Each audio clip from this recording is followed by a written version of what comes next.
வணக்கம் நண்பர்களே. நம்முடைய சனாதன தர்மத்தினுடைய ஆணி வேற இருக்கக்கூடிய விஷயம் என்னன்னு கேட்டிங்கன்னா, இறைவன் பல நிலைகளில் பல அவதாரங்கள் எடுக்கிறதா நம்ம தொடர்ந்து செய்திகளை பார்க்குறோம். மச்ச, கூர்ம, வராக, நரசிம்ம, வாமன, பரசுராம, ராம, பலராம, கிருஷ்ண, கல்கி அவதாரம் பாக்கி இருக்குது. இப்படி பல விதமான அவதாரங்கள் எடுத்துகிட்டு இருக்காரு. அப்போ பல அவதாரங்கள் பல நிலைகளில் இறைவன் விஸ்வரூபம் எடுத்தால் நம்ம பார்க்குறோம். விஸ்வரூபம் எடுத்ததாக செய்திகள் வருது. குறிப்பாக 3 அவதாரத்தில் விஸ்வரூபம் எடுத்துக்கிறதா நம்ம பார்க்க முடியும். ஒன்று வாமன அவதாரம் உங்களுக்கு தெரியும். 3 அடி மண் கேட்டப்போ மகாபலி சக்கரவர்த்தி விஸ்வரூபம் எடுத்து ஒரு அடியில் உலகத்தையோ ஒரு அடியில் பூலோகத்தையோ அளந்தப்போ 3வது அடி வைக்கிறதுக்கு இடம் இல்லாமல் மகாபலியுடைய சிரசின் மேல் காலை வைத்தார்னு வரும். 2வது கிருஷ்ணாவதாரத்தில் பல நிலைகளில் விஸ்வரூபம் எடுத்திருக்கார். கண்ணன் விஸ்வரூபம் எடுத்திருக்கார். 4-5 விஸ்வரூபம் வருது. அதில் குறிப்பாக 3 சொல்லலாம். ஒன்று, துரியோதனுக்கு சபையில் தூது போனப்போ, பாண்டவர்கள் தூது சென்ற பொழுது துரியோதன அவைக்கடத்தில் துரியோதனை அவமானப்படுத்துகின்ற பொழுது, கைது செய்ய முற்படுகின்ற பொழுது விஸ்வரூபம் எடுத்தது. அதே மாதிரி 2வது மகாபாரதத்தில் போர்க்களத்தில் அர்ஜுனனுக்கு தெளிவு பிறக்கிறதுக்காக கீதோபதேச விஸ்வரூபம் காட்டியது. 3வது உபதேசிக்கப்படாமலேயே மகாபாரதம் காட்டிய விட, கீதை காட்டிய விட வாழ்ந்து காட்டிய கர்ம வீரன் கர்ணனுக்கு அவனுடைய மரண தருவாயில் விஸ்வரூபம் காட்டியது. அப்புறம் உத்தவருக்கு காட்டியதெல்லாம் தனியார்னு வச்சுங்களேன். இப்படி வாமன அவதாரத்திலையும் கிருஷ்ணாவதாரத்தில் தான் விஸ்வரூபம் வருது. பொதுவாக ராமாவதாரத்தில் விஸ்வரூபம் இருக்கான்னு கேட்டால் இருக்குது. நான் சொல்லலைங்க, கம்பர் சொல்கிறார். அடிப்படையாக ஒரு செய்தி இங்கே சொல்லி ஆகணும். ராமாவதாரத்தில் விஸ்வரூபம் எங்கேயும் இந்த செய்தியில் நீங்கள் யோசிக்கலாம். எப்படின்ற சொல்கிறேன், போக போக பாருங்கள்.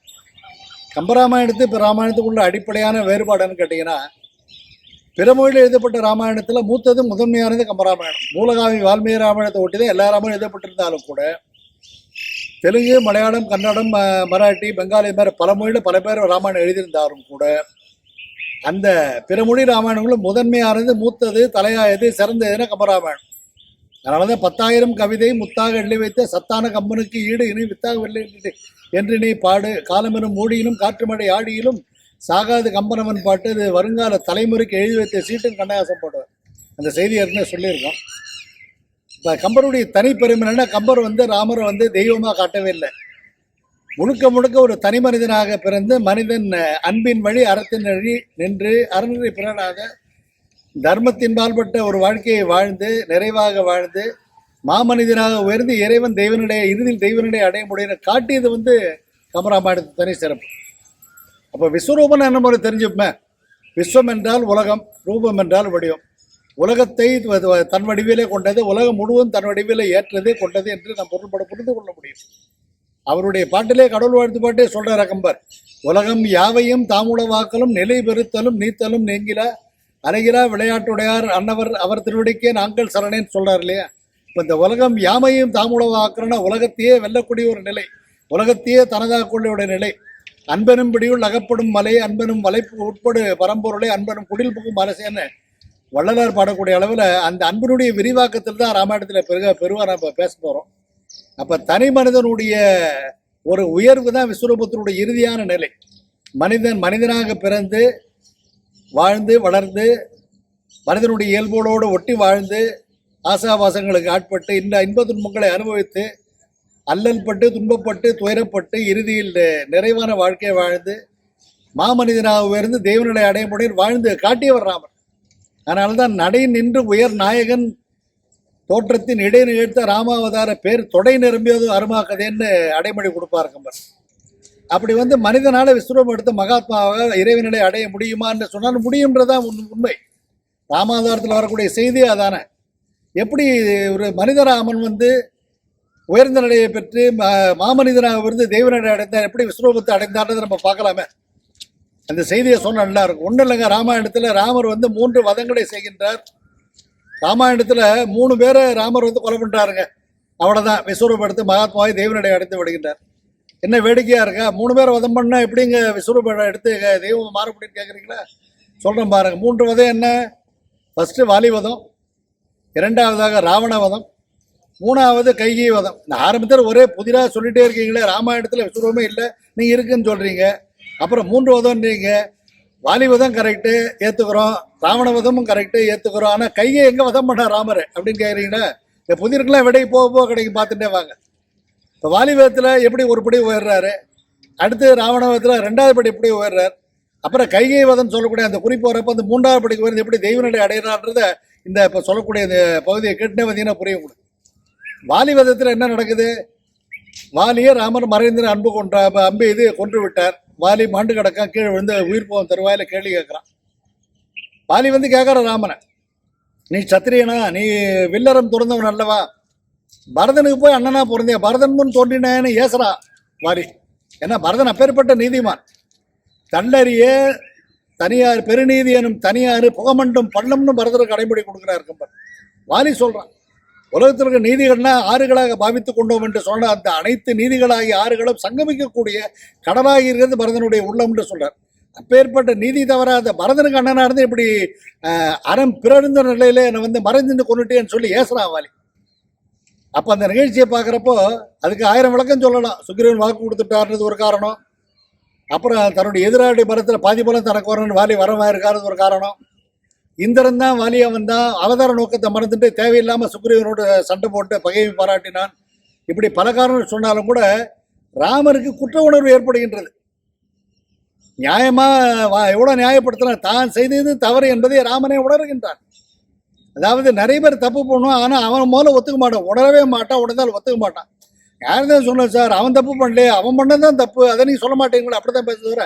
நான் செய்தது தவறுன்னு என்னைக்கு ஒருத்த வந்து முதல்ல உணர்றானோ, அப்புறம் வருந்தணும், அப்புறம் உலகறிய மன்னிப்பு கேட்கணும், உலகறிய செய்யணும். அதுதான் முதல் நிலை. இப்போ விஸ்வரூபன் சொன்ன பார்த்தீங்கன்னா அது முதல் நிலை, முதல் படி ராமன் தாண்டுவான் பாருங்க. அந்த காட்சியை கொஞ்சம் அப்படியே சற்று முன்னாடி இது விரிவான ஒரு படம்லாம் நான் வந்து சுருக்கமாக அந்த கருத்தை மட்டும் ஒட்டி சில செய்திகளை சொல்கிறேன். வாலி மாண்டு கிடக்கிறான், பக்கத்தில் அவருடைய புதல்வன் அங்கதன் இருக்கிறான். ராமர் உடைவாளை நீட்டி அங்கதனை கொடுக்குறார். இதான் வந்து நிகழ்ச்சி. கம்பராமாயண தனி சிறப்புன்னு கேட்டிங்கன்னா, எந்த ஒரு படலத்திலையும் இந்த 6 காண்டத்தில் 123 படலத்தில் வரக்கூடிய 10,500 பாட்டில் எந்த பாட்டிலையும் எந்த செய்தியிலையும் எந்த ஒரு வரியிலையும் ஒரு வார்த்தை கூட தேவையில்லாமல் இருக்காது, அவசியம் இல்லாமல் இருக்காது. அதுக்கு ஆழ்ந்த பல உண்மைகள் அர்த்தங்கள் அதில் உள்ள அப்படியே ஒளிந்து கிடக்கும். அதை புரிஞ்சுக்கணும். இந்த பாட்டை கவனிங்க.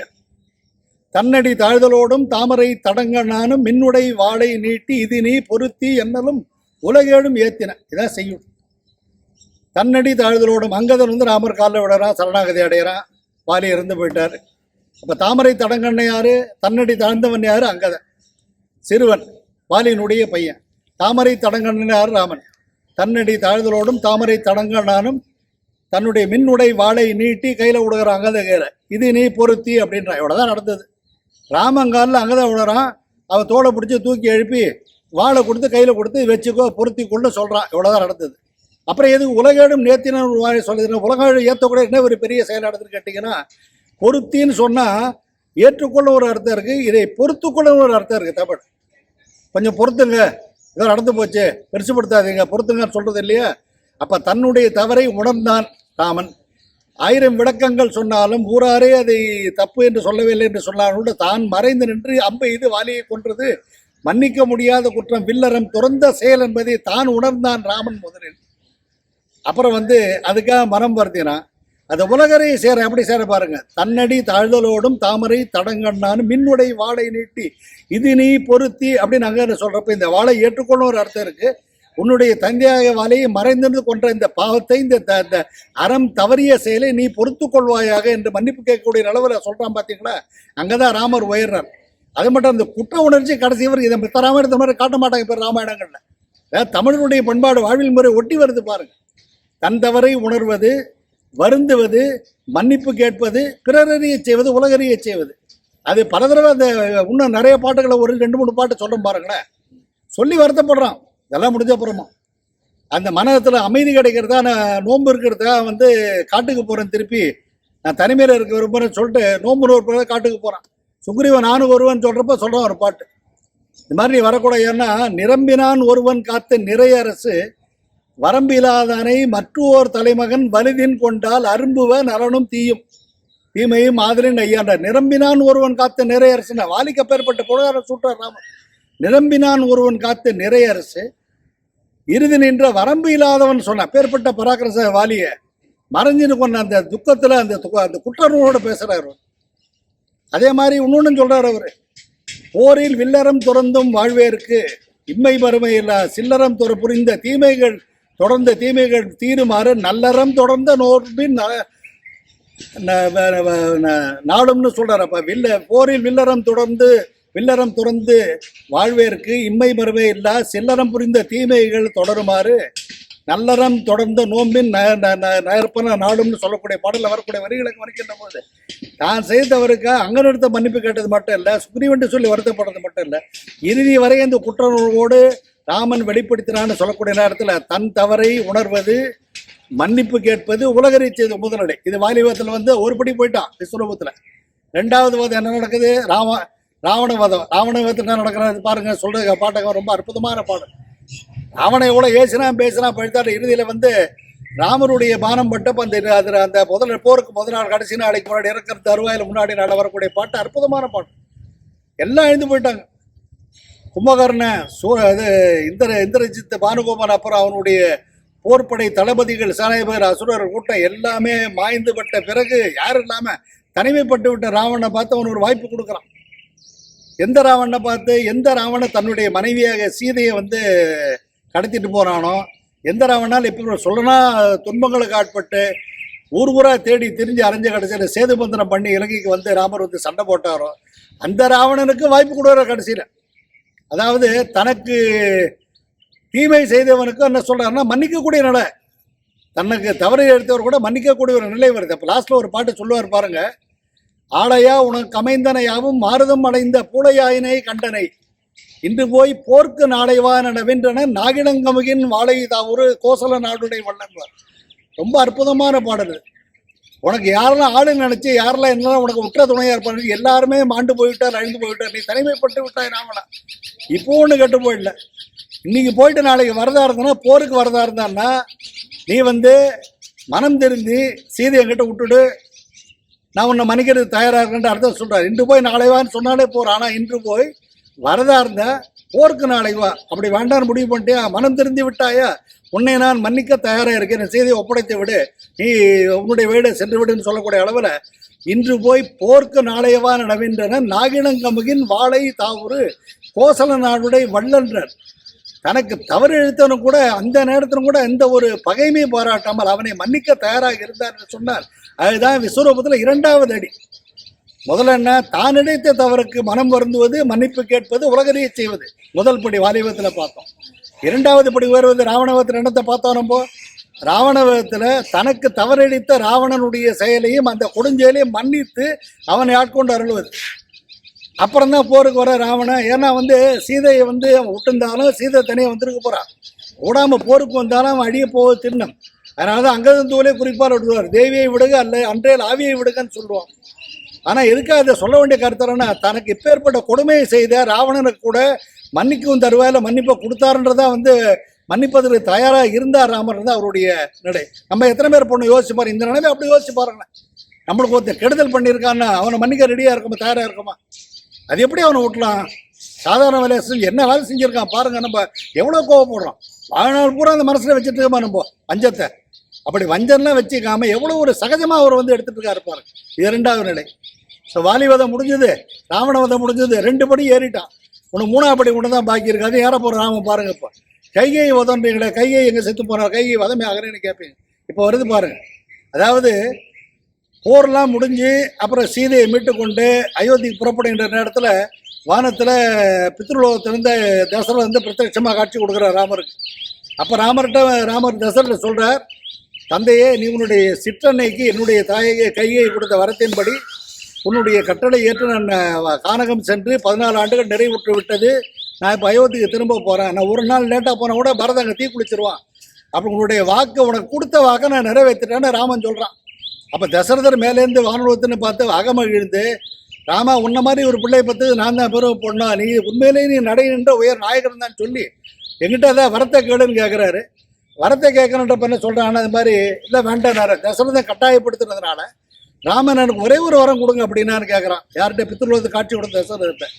மனம் எழுந்து அவர் கொடுக்கறது ரெடியாக இருக்கிறப்ப ஒரே ஒரு வரத்தை கேட்குறான் ராமன். என்ன கேட்குறான்னு பாருங்க. இங்கே தான் நீங்கள் ரொம்ப கவனிக்க வேண்டிய விஷயம் இருக்குது. இப்போ இத்தனைக்கும் காரணம் யார்? ராவணனும் காட்டுக்கு போகிறது முதல் காரணம் யார்? கைகை. கைகைக்கு தசரதன் கொடுத்த 2 வரத்தினால தான் கூனி சூழ்ச்சியால் கைகை வரம் கேட்க ராமருக்கு தசரத வரத்தை கொடுக்க, அதனால காட்டுக்கு போன நிலை ஏற்பட்டது. காட்டுக்கு போனதுனால சீதை இழந்தால் ராவணர் போய் சண்டை போட வேண்டியது, இவ்வளவு நடந்தது. ராமாயண கதை முழு நடந்தது. அப்பேற்பட்ட எத்தனை துன்பத்துக்கும் அடிப்படை காரணம் கூட கைகையை நீ மன்னிக்கிறோன்னு சொல்றான் ராமன். என்னன்னு சொல்றான், தீயல் என நீ துறந்த தெய்வமும் மகனும் தாயும் தம்பியும் மாம் வரம் தருகனர். பஞ்சு மாஸ்டர் பீஸ் டயலாக் இங்கே தான் பார்க்குறேன். நீங்கள் யாரை நீ தீயவள் கொடியவளுடைய மூஞ்சிலே முடிக்காது, நீ எனக்கு மனைவியே கிடையாது, உனக்கு பிறந்த பரதம் எனக்கு பையனும் கிடையாது அப்படின்னு இரக்கம் தருவாயில தசரத சாபம் கொடுத்தானோ அந்த சாபத்தை திரும்ப பெற வேண்டும் தந்தையேன்னு வேண்டிக்கிறான். தீயல் என நீ துறந்த என் தெய்வமும் மகனும், அவனுடைய மகன் பரதன், தாயும் தம்பியுமாம் வரத்தர் அப்படின்னு என் வரத்தை நீ திரும்ப அவன் சாபத்தை திருப்பி வாங்கிட்டு உன்னுடைய மனைவியை கையை ஏற்றுக்கொண்டால்தான் எனக்கு தாய் கிடைப்பா, இல்லைன்னா தாயில்லாத அனாதையாக போயிடுவான். பெற்ற தாய் கோசலை இருந்தும் கூட தன்னுடைய உற்ற தாயாக அப்படியே மனத்தரோட பாசத்தோடு பொங்கி பழகியவன் ராமன் கைகை. அதனால கைகைக்கு ஒரு தனிச்சிறப்பை கொடுக்குறான், தெய்வம்னு சொல்றான். எந்த கைகை இவன் காட்டுக்கு போறதுக்கு காரணமா இருந்தோட எந்த கையினாலும் இப்பேற்பட்ட கொடுமைகளுக்கு ஆளானாம அந்த கைகையை மறந்து மன்னித்து நல்லது செய்யறான் பாரு. தீயல் என நீ துறந்த தெய்வமும் மகனும் என் தாயும் தம்பியும் மறந்துருங்கன்னு சொல்ற. அப்ப என்ன, முதல்ல சாதாரண மனிதனா இருந்த அந்த நிலையிலேருந்து முதல்நிலைக்கே போகிறான், தவறு செய்த மாதிரி காட்டானால தான் இது கட்டுக்கதை. நிறைய பேர் சொல்றாங்களே கட்டுக்கதை மித்துன்றாங்களே, இது மித்தாலஜி கிடையாது, கட்டுக்கதை கிடையாதுன்னா ஒரு சினிமாக்காரன் எடுத்தால் கடைசி வரைக்கும் ஹீரோ நல்லவனாவே காமிச்சிருப்பாங்க, ஹீரோ தப்பே பண்ண மாட்டார், எல்லாம் நல்லதான் பண்ணுவார். அப்படி இல்லாமல் ராமனும் தவறு செய்யக்கூடிய பல கட்டங்கள் வருது. அதுலேருந்தே அது உண்மை சம்பவம் நடந்த ஒரு வரலாறு நம்ம புரிஞ்சுக்கிறோம். அப்போ தன் தவறை நினைத்து வருந்துவது, மன்னிப்பு கேட்பது, தவறை உலகறி செய்வது முதல் நிலை வாலிவதம். அதான் தன்னஞ்சறிவது பொய்யற்க, பொய்த்த பின் தன்னஞ்சே தன்னை சுடும் குரல் காட்டும் நிலை. அப்போ அது குரலுக்கு முன்னாடியே வாழ்ந்து காமிச்சார் ராமர். 2வது என்ன, இன்னா செய்தாரை ஒருத்தல் அவர் நான நன்னயம் செய்து விடல். தனக்கு இத்தனை கொடுமை இழுத்து தன்னுடைய மனைவி செய்த கடத்தி சென்ற ராவணனை கூட வதைப்பதற்கு முன்னால் அவனை போரிட்டு அவனை கொள்வதற்கு முன்னால் அவனுக்கு இறுதி வாய்ப்பாக மன்னிப்பதற்கு தயாராக இருந்தார்னு சொன்னா அதுதான் இன்னா செய்தாரே. தனக்கு கெடுதல் செய்வது கூட நல்லது நினைக்கக்கூடிய நிலை. 3வது நிலை என்ன நடக்குதுன்னு பார்த்தீங்கன்னா, இன்னா செய்தாருக்கும் இனியவே செய்யாக்கால் என்ன பயத்ததோ சால்வுன்னார். திருக்குறளே காட்டுறோம் பாருங்க. திருக்குறள் இல்லாமல் எந்த இலக்கியம், எல்லா இலக்கியத்திலையும் எல்லா புறாணும் திருக்குறளோட நம்ம இணைத்து பார்க்க முடியும். அப்போ நம்மளுக்கு தீமை செஞ்சவனுங்க நம்ம நல்லது திரும்பி செய்யணும். கடைசியாக சொல்லி முடிக்கிறேன். அப்படிதான் அதான் விஸ்வரூபம், மனதினுடைய விரிவாக்கம், அன்பினுடைய விரிவாக்கம். அவா பற்றாகி பற்று அன்பாக மலர்ந்து அன்பு அருளாக ஊற்றெடுத்து பல்கி பெறுவதா வாழ்க்கையினுடைய அன்பினுடைய முதிர்ந்த முடிவான வாழ்ந்து காட்டிய வராமல். அதனாலதான் மனிதனுடைய விஸ்வரூபம் தான் மகாத்மான்னு சொல்லக்கூடிய அளவில் அப்படி பண்ணார். அது சுருக்கமாக சொல்ல போனால் மனிதனுடைய நிலைகள் 5 நிலைகள் இன்னைக்கு மனிதனை பார்க்குற அன்றாட வாழ்க்கையில். 1 மத்தியமன், 2வது அதமன், 3வது உத்தமன், 4வது உத்தமோத்தமன், அதமன். சுருக்கமாக சொல்கிறேன். நமக்கு ஒருத்தர் நல்லது செஞ்சால் நம்ம திருப்பி நல்லது செஞ்சால் மத்தியமன். நம்ம வீட்டு கல்யாணத்தை 500 ரூபா கொடுத்தா திருப்பி அந்த 500 ரூபா நம்ம திருப்பி அவங்க கல்யாணத்தை போய் பொய் எடுத்துகிட்டு வந்தோம்னா மத்தியமன். அவனுக்கு செஞ்சால் நான் செஞ்சேன் பிடிச்சி போச்சு. நம்மளுக்கு ஒருத்தர் ஒன்றுமே செய்யலை, நம்ம அவனுக்கு ஒரு நல்லது செய்கிறோம், ஒரு உதவி பண்ணுறோம் அப்படின்னா அது உத்தமன். நம்மளுக்கு ஒருத்த நல்லது பண்ணால் நம்ம திருப்பி ஒன்றும் பண்ணலைன்னா அதமன். இப்போ உத்தமன் மத்தியமன் பார்த்தீங்களா, நம்மளை என்ன செஞ்சாலும் திருப்பி செய்கிறது மத்தியமன். நம்மளை செஞ்சவனுக்கு ஒன்றும் செய்யாமல் இருக்கிறது அதமன். நம்மளை செய்யாதவனுக்கு உதவி செய்கிறது உத்தமன். சரி, இப்போ உத்தமோத்தமன் யார் சொன்னால் நம்மளுக்கு கெடுதல் பண்ணவனும் நல்லவன் பண்ணுறான் பாருங்க. தப்பையும் பகையும் மறந்துட்டு செய்கிற அதான் உத்தமோத்தமன். அதமாதமன் நம்மளுக்கு கெடுதல் பண்ண நல்லது பண்ணவனும் கெடுதல் பண்ணுறா பாருங்க.